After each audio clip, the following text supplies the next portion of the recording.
Hoje eu quero ler com vocês e meditar no texto de Gênesis.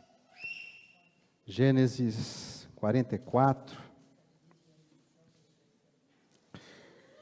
do 18 ao 34.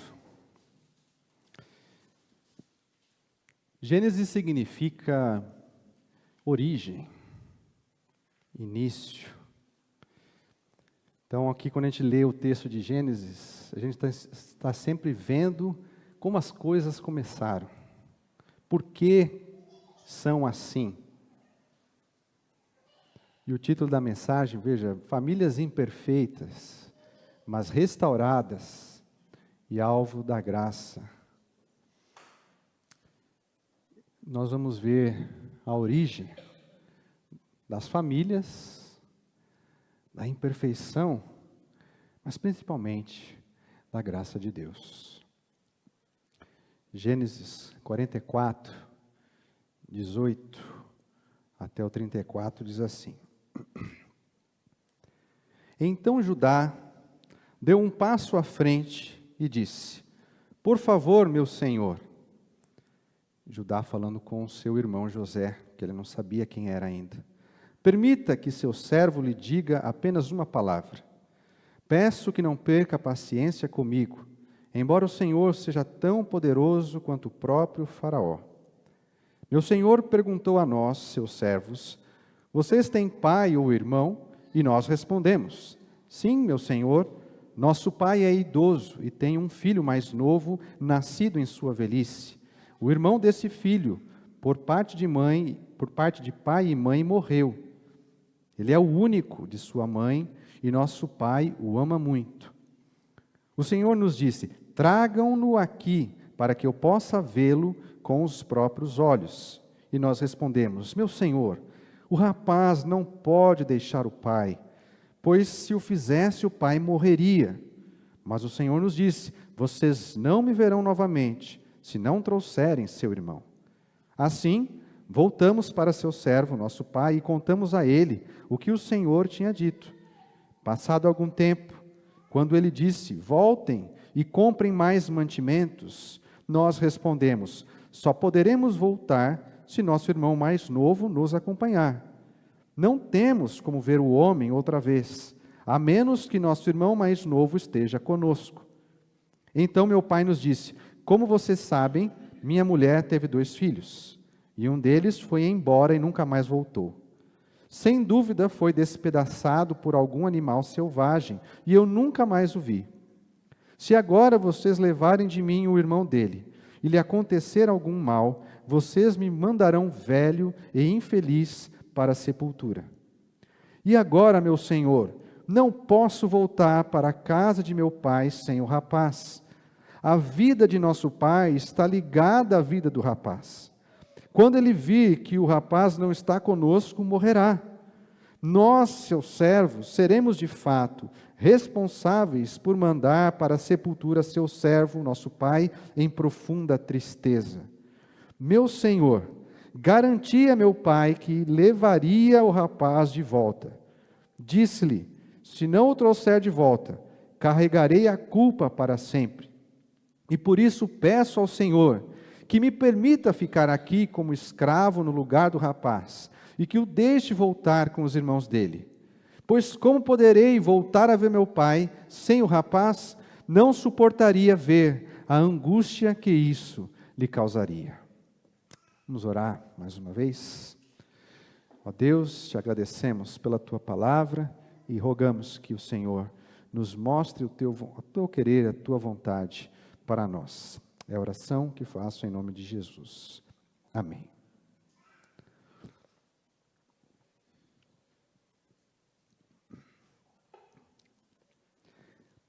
Com certeza, já aconteceu com você, e você está chegando na igreja, e aí acontece alguma discussão, no carro, em algum lugar, e aí alguém, geralmente a mãe, fala, olha, nós estamos quase chegando na igreja, fique quieto, pare com essa discussão, porque nós não vamos chegar brigando. Já aconteceu, né? Eu lembro de algumas vezes que isso também acontecia. Às vezes eu e meu irmão a gente implicava, justamente no domingo, né? Tanto dia para implicar e vai no domingo. É comum nessa nossa realidade uma espécie de um pensamento onde as pessoas, sabe, não podem mostrar uma dificuldade ou algum problema, as pessoas não podem perceber que nós passamos por alguma dificuldade ou temos algum problema. Alguns dizem, olha, isso é uma questão particular. Não cabe aos outros saberem disso. Realmente, algumas questões, alguns problemas, são particulares mesmo. Mas quando nós levamos essa ideia às últimas consequências, passamos a criar uma máscara de uma família perfeita, que deve ser mantida a todo custo. E aí nós olhamos para a palavra de Deus e parece que ela busca reforçar isso. Mas hoje eu quero mostrar para vocês que as famílias que Deus usou, as famílias que nós vemos aqui as histórias, eram famílias com muitos problemas. Famílias com grandes dificuldades. Famílias com situações que hoje seria caso de polícia. Mas famílias que foram usadas por Deus para cumprir o seu propósito. Famílias que foram restauradas pelo Senhor, que foram alvo da sua graça. Sabe, meus irmãos, a família sempre foi um plano de Deus. Desde o início, como eu falei, Gênesis é o livro das origens. Deus originou o ser humano pensando numa família. Deus criou um homem e uma mulher para serem uma família. E aqui a gente já vê um detalhe muito importante. Um homem e uma mulher. Isso que é família. Pessoas de sexo distintos.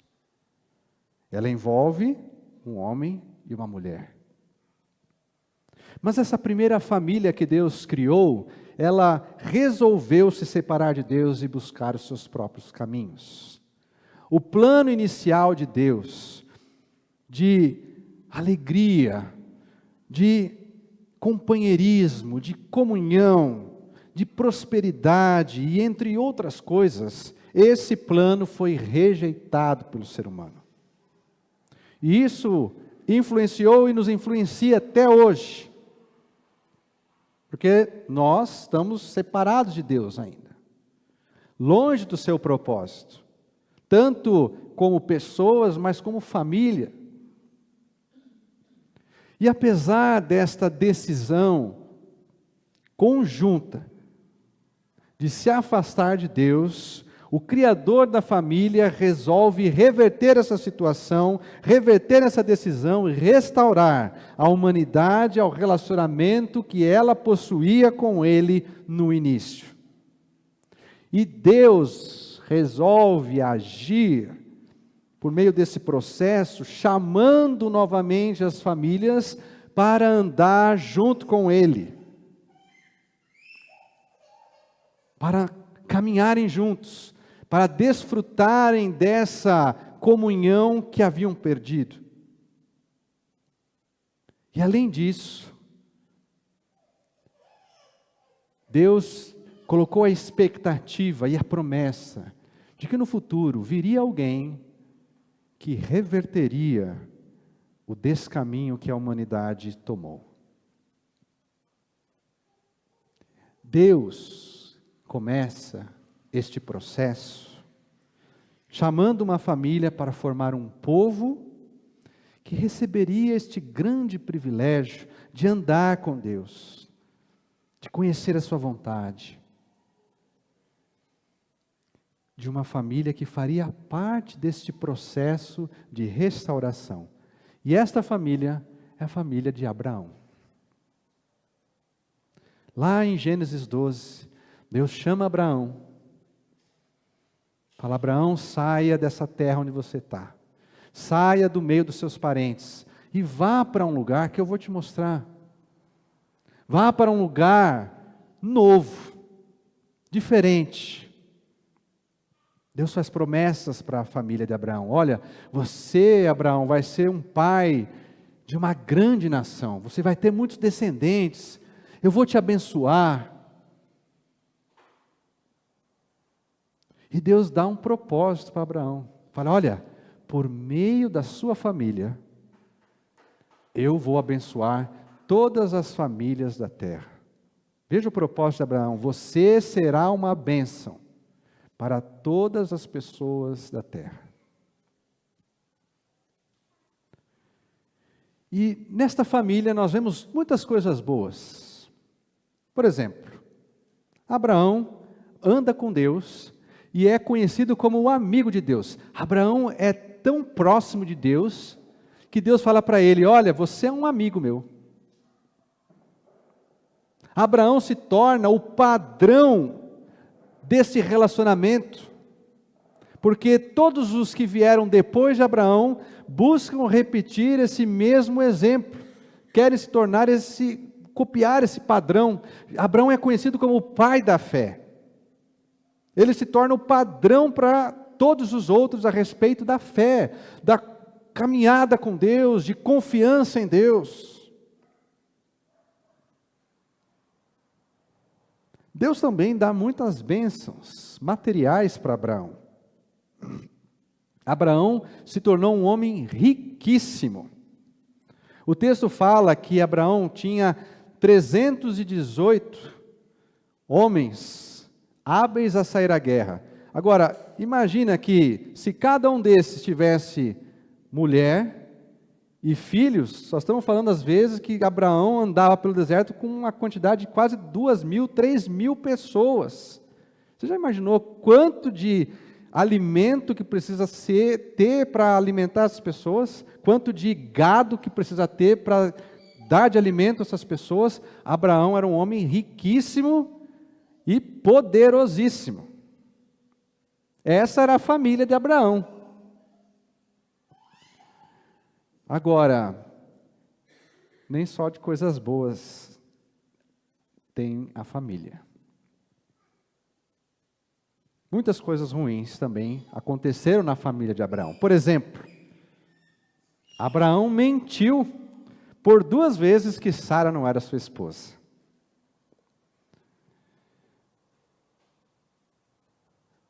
Acho eu que as mulheres, viu, homens, não gostam que vocês a apresentem como suas amigas. Você já imaginou? Você chega num lugar, olha, essa aqui é minha amiga. O problema que vai dar depois. E Abraão fez isso para salvar a própria vida. Veja, Abraão colocou a sua esposa numa situação complicadíssima. Por 2 vezes ela quase foi para a cama com outros homens, porque Faraó quase se casou com ela, e um outro rei quase foi para a cama com ela, porque Abraão simplesmente disse: olha, essa aqui é minha irmã. Veja a situação que Abraão colocou a sua própria esposa. Abraão enriqueceu muito mais às custas da mulher. Até hoje eu estou esperando a Vanessa falar para mim: olha, você passou no teste, eu sou rica.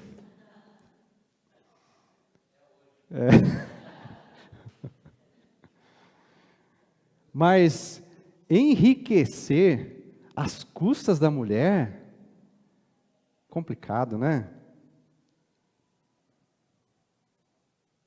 Abraão também teve filhos com outras mulheres.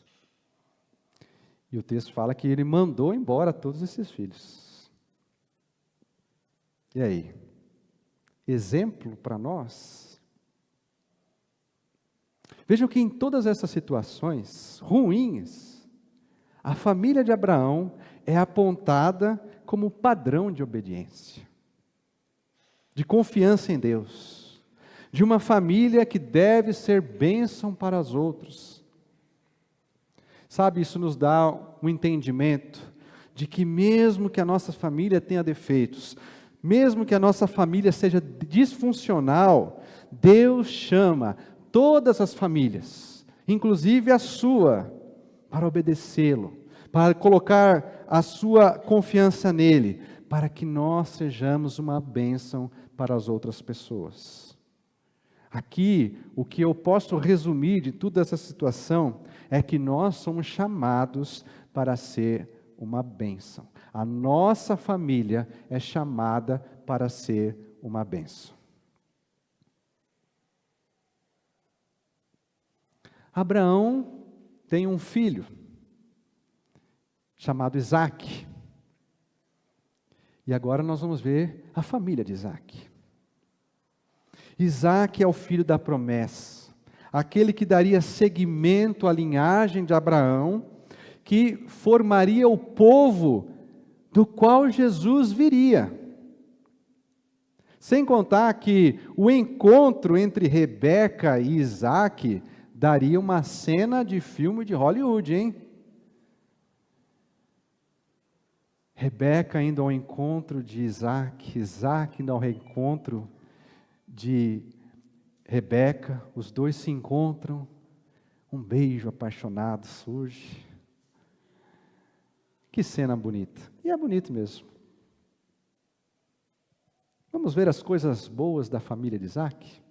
Como eu disse, ele era o filho da promessa. E o que ser o filho da promessa significa? Significa que os pais de Isaque nutriam uma grande expectativa pela chegada dele. Ou seja, Isaque era alguém querido dentro da família. Veja, o filho que tanto nós esperávamos está aqui, chegou. Isaque também devia ser muito mimado, né? Isaque foi o filho que trouxe grande alegria para o casal. Porque lembra, o que significa Isaque? Riso. Isaque significava riso. Isaque foi aquele filho que trouxe alegria na família. Então ele devia viver numa família muito alegre.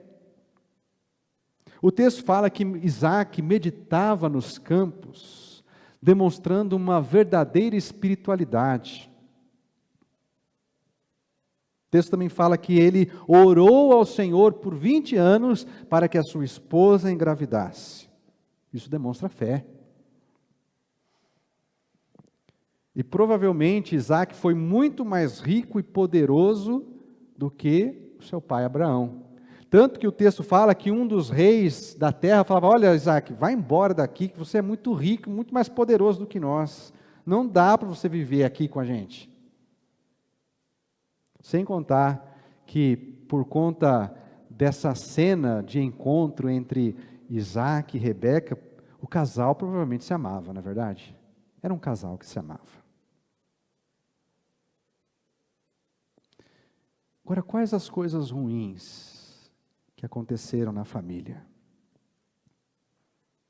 Lembra que eu falei que Isaque orou por 20 anos para que a esposa engravidasse? Pois é, ela engravidou e teve gêmeos.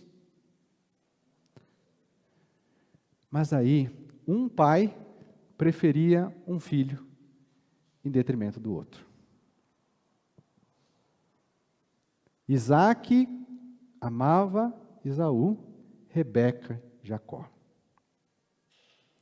Isaque tentou frustrar os planos de Deus, porque quando Rebeca estava grávida, Deus falou: olha, o mais novo governará sobre o mais velho.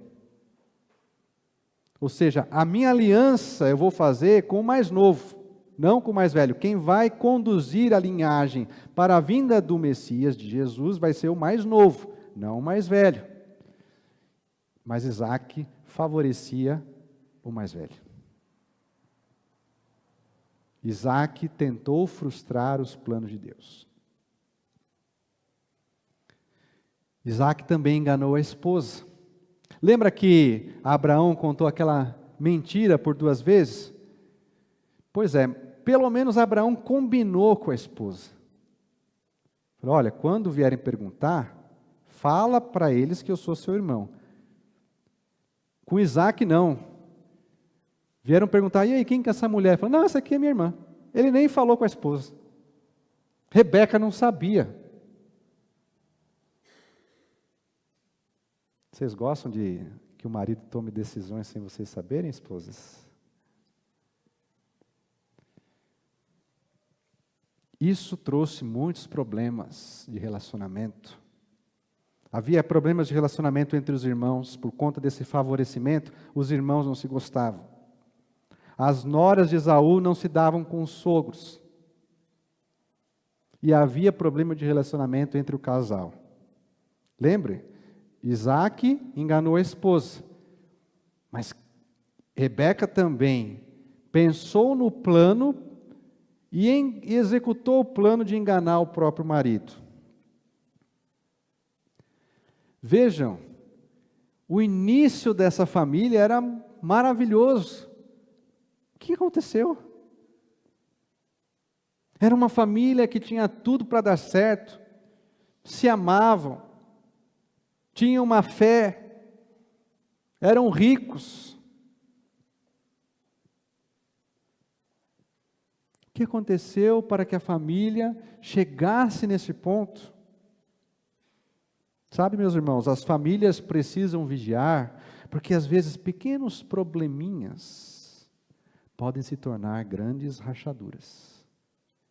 Pequenos problemas que vão acontecendo e a gente não resolve, tem o potencial de se tornarem grandes problemas no futuro, que foi o que aconteceu.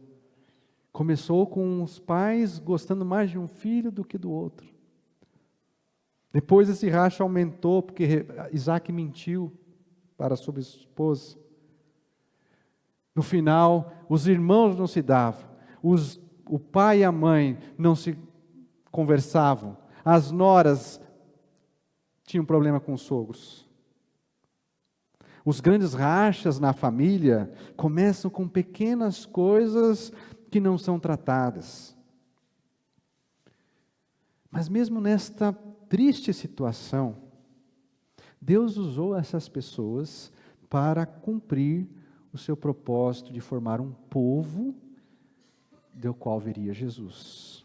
E aqui nós podemos pensar da seguinte forma: não deixe que os pequenos problemas se tornem grandes problemas. A próxima família que eu quero ver com vocês é a família de Jacó.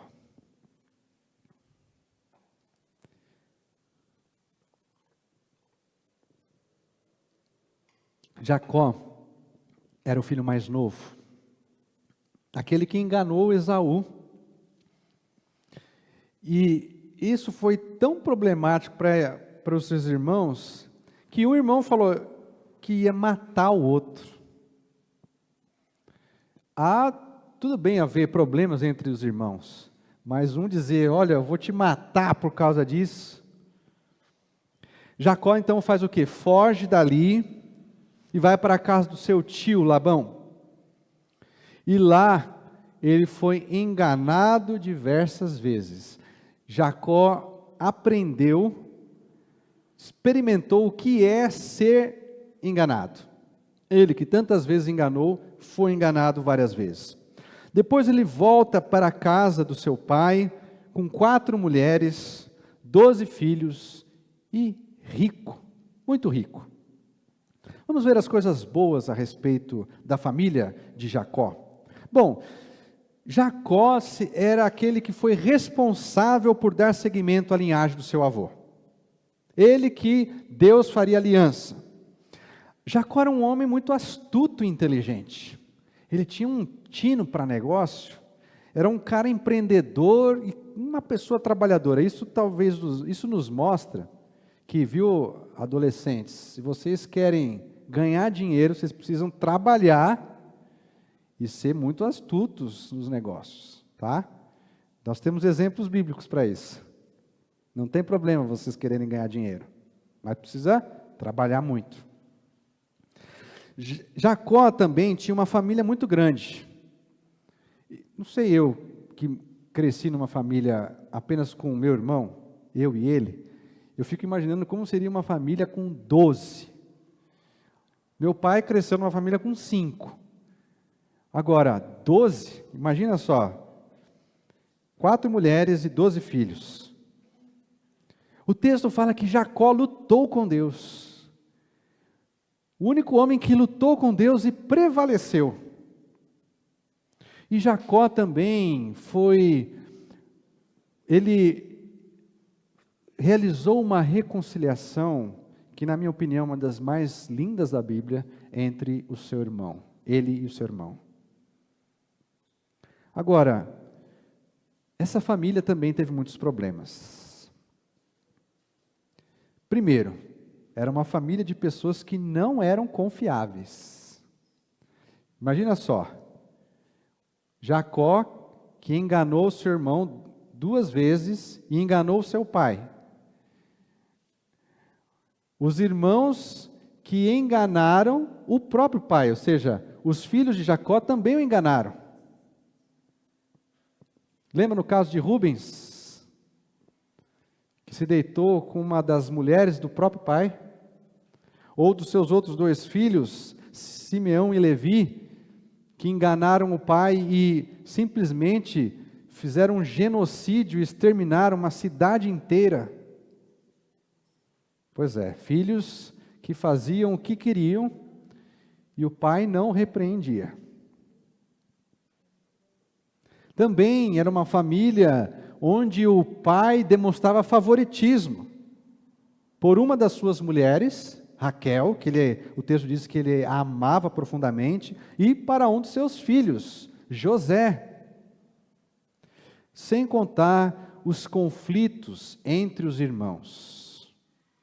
Os irmãos odiavam o mais novo José.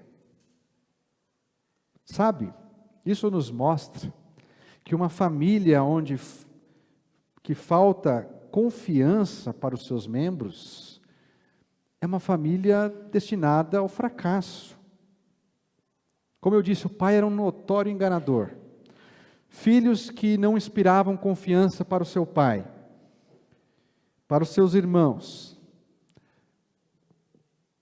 Isso nos leva a entender que nós devemos cuidar para que a confiança seja uma regra nas nossas casas. Nós temos que confiar uns nos outros, senão não faz sentido uma família. Família é um lugar onde eu posso mostrar as minhas vulnerabilidades, onde eu posso mostrar quem eu sou de verdade, de fato. Agora, se eu estou preocupado, se um dos membros da família vai me apunhalar pelas costas depois, que raio de família é essa? Temos que cuidar para que a confiança seja uma regra na nossa casa. E é nesse contexto que eu quero ver um membro específico dessa família, que é Judá. Judá era o 4º filho de Jacó. E aqui no texto de Gênesis nós temos algumas passagens interessantes a respeito de Judá. A primeira passagem que fala sobre Judá é na própria venda de José, seu irmão. Se você depois dá uma olhada no texto, você vai ver que quem deu a ideia de vender José foi Judá. E aí, você já ouviu você que tem irmão, já fez aquela brincadeira com ele? Olha, você é adotado, você não é da nossa família. Nós achamos você lá fora. Não é para tanto, né? Mas você pode pensar, poxa, mas os irmãos queriam matar José. E Judá fala, vamos vender. Será que essas eram as únicas opções que tinham? Ou morte, ou escravidão para o irmão? Será que ele não merecia um pouco de consideração, não? Onde foi parar a compaixão? Por que não pedir perdão a José, confessar o erro?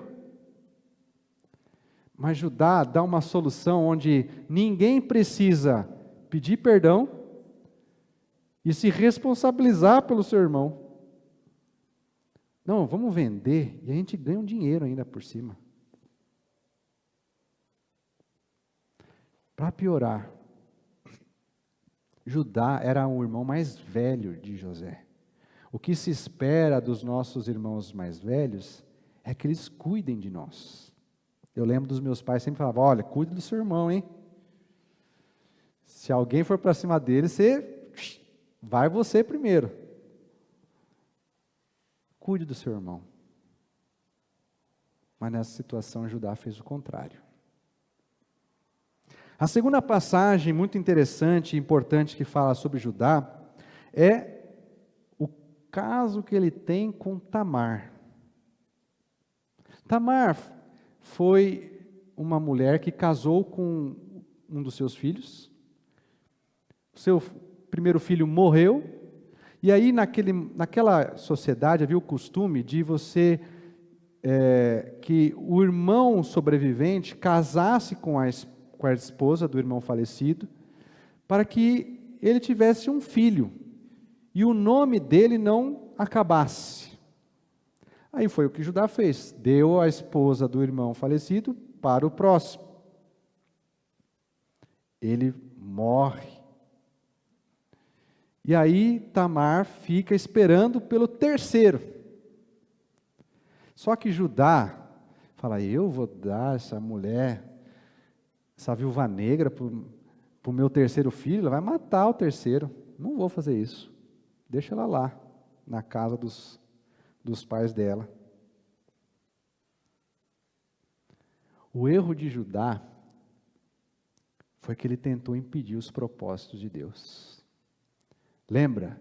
Deus prometeu para Abraão que por meio dele se formaria um povo, uma grande nação, da qual viria Jesus. Então precisava que os filhos tivessem outros filhos. E aí, você conhece a história, que é uma das mais estranhas da Bíblia. Tamar se disfarça, tem relações com o próprio sogro e engravida. E aí, quando ela é pega no erro, Judá fala, não, ela tem razão, porque eu fui injusto com ela. Eu devia ter dado o meu filho em casamento para ela, o terceiro, mas eu não fiz.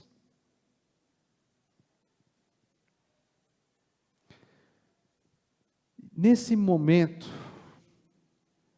uma grande fome acontece naquela região, e Jacó manda os seus filhos para o Egito para buscar comida. Na segunda vez que eles voltam para o Egito, Judá é o líder dos irmãos. É Judá quem convence o pai de que eles deveriam voltar, e é Judá quem tranquiliza o pai, dizendo, olha pai, eu vou ser responsável pela segurança do teu filho mais novo, o irmão de José, Benjamim. Pode ficar tranquilo, eu vou trazer ele em segurança, eu vou me responsabilizar por ele. E aí algo surpreendente acontece. O irmão de Judá, Benjamim, é acusado de roubar a taça do governador do Egito, que era o irmão José, eles não sabiam ainda que era José. E é nesse contexto que a gente vê essa passagem que nós lemos. Esse trecho que nós lemos, ele é o trecho mais longo do livro de Gênesis de alguém falando. Pode procurar. Você não vai encontrar nenhum outro texto de alguém falando tão longo quanto esse. E isso, meus irmãos, é muito significativo. Isso aponta por uma razão. Ele é importante. E a pessoa que faz esse discurso, ela é importante. O que aconteceu? Como que Judá saiu de uma pessoa que vendeu o seu irmão, alguém que quebrou a confiança, para alguém confiável, para alguém que assumiu a responsabilidade? A resposta é a graça de Deus. A graça de Deus que restaura, que cura. Quando nós permitimos que Deus opere em nós, feridas são curadas, rachaduras são consertadas e reparadas, oposições são desfeitas. Judá fez 3 coisas muito importantes que permitiram a ação restauradora de Deus. A primeira delas, Judá foi humilde ao reconhecer o seu erro. Lembra do caso de Tamar? Falou, não, ela está certa, eu errei. No verso 18, Judá fala, olha, por favor, meu senhor, permita que seu servo lhe diga apenas uma palavra. Não perca a paciência comigo, embora o Senhor seja tão poderoso quanto o próprio faraó. Humildade é uma atitude muito importante quando você anda com Deus, porque isso demonstra que você sabe das suas limitações, que você sabe que você é vulnerável, que você sabe que você é humano. Ninguém gosta de pessoas soberbas, orgulhosas.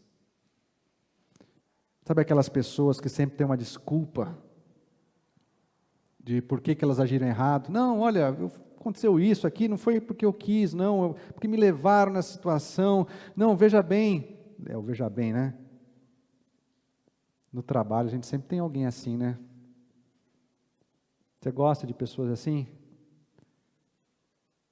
Nem Deus. Deus também não gosta de pessoas orgulhosas.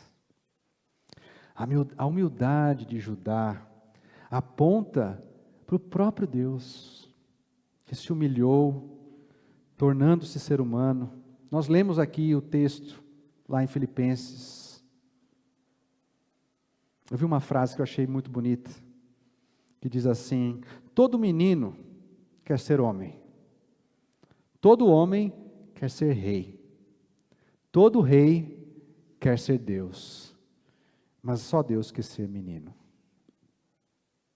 Sabe, nós precisamos, as famílias precisam de pessoas que vão errar, que vão reconhecer o erro, que vão se arrepender, de pessoas que sabem pedir ajuda, de pessoas que sabem pedir perdão, de pessoas humanas, não de super-humanos, pessoas humildes.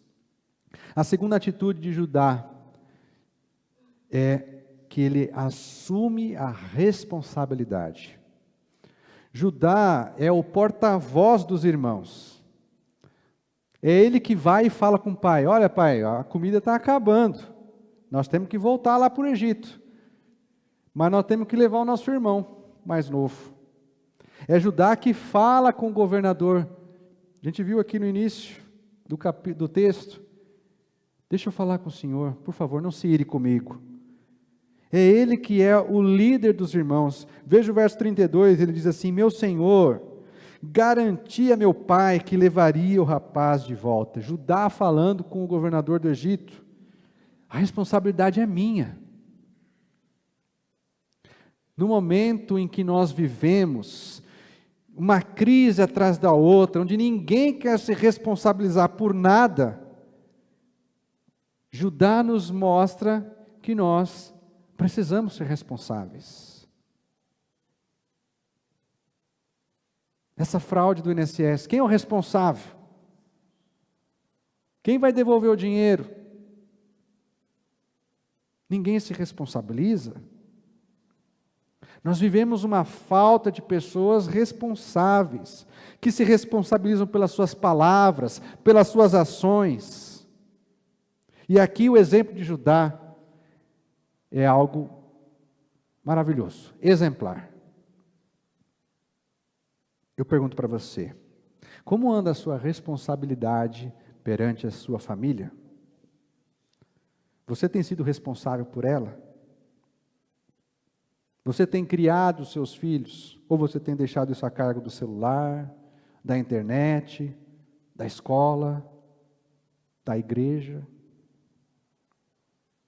As famílias precisam de pessoas responsáveis, não somente no sentido de condução, de direção, mas também todos os membros da família precisam ser responsáveis. A responsabilidade precisa ser algo ensinado desde pequeno. Olha, você fez algo errado, você precisa se responsabilizar, você precisa assumir, fui eu que fiz isso. E Judá também tem uma terceira atitude, muito importante, que é, Judá demonstra amor incondicional pelo seu irmão. Judá se dispõe a receber a culpa pelo erro do seu irmão Benjamim. Veja que Judá não se preocupa em saber se o irmão realmente cometeu aquele crime ou não. Ele não fica discutindo com o irmão, o que você fez, moleque? Não. Ele simplesmente se dispõe a trocar de lugar com o seu irmão. Isso é amor. E é por conta de tudo isso, da humildade, da responsabilidade e do amor, que Judá se torna um exemplo de alguém que foi restaurado por Deus. Se antes ele havia feito mal contra José, agora ele se preocupa em fazer o bem ao seu irmão Benjamim. E ele faz isso impulsionado pelo amor. Isso mostra que nós, as famílias, nós precisamos de homens e mulheres que se amem, de pais que amem seus filhos, de filhos que amem os seus pais. Mas quando você ama, não é só da boca para fora, é através de atitudes práticas. Você precisa entender o que o outro está passando, você precisa reconhecer que os interesses do outro sobrepõem os seus interesses. Quando você ama, a sua vida não é mais importante que a vida do outro. Isso é amor.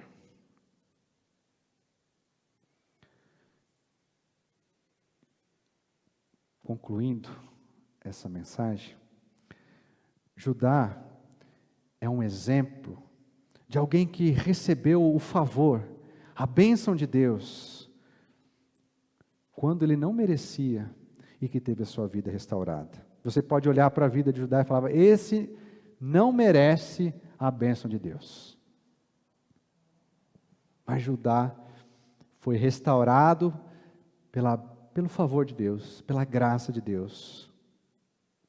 E o mais importante, Judá é o antepassado de Jesus, que foi o ser humano que foi além, a mais do que todos. Jesus se humilhou. Jesus, sendo Deus, assumiu a forma do ser humano. Jesus foi chicoteado, humilhado, cravado na cruz. Jesus se responsabilizou pela vida de todas as pessoas. Ele assumiu a culpa de todos nós. E Jesus amou incondicionalmente. Se nós desejamos que as nossas famílias, que são imperfeitas, sejam restauradas, nós precisamos da graça de Deus, demonstrada pelo que Jesus fez. Que Deus, então, assim nos abençoe. Amém? Vamos orar? Pai, nós te agradecemos pelo exemplo que lemos sobre Judá, o quanto ele foi restaurado pela tua graça, e o quanto ele mostra para nós a pessoa de Jesus. Se nós desejamos que as nossas famílias, Pai, sejam restauradas, sejam colocadas mais perto de Ti, nós precisamos de Jesus. Que nós nos aproximemos do Senhor, confiando na obra que Cristo fez por nós. E restaura, Senhor, as nossas famílias. Ajude-nos a caminharmos perto do Senhor, com o Senhor, em direção ao plano que o Senhor tem para nós. Essa oração que fazemos, no nome de Jesus. Amém.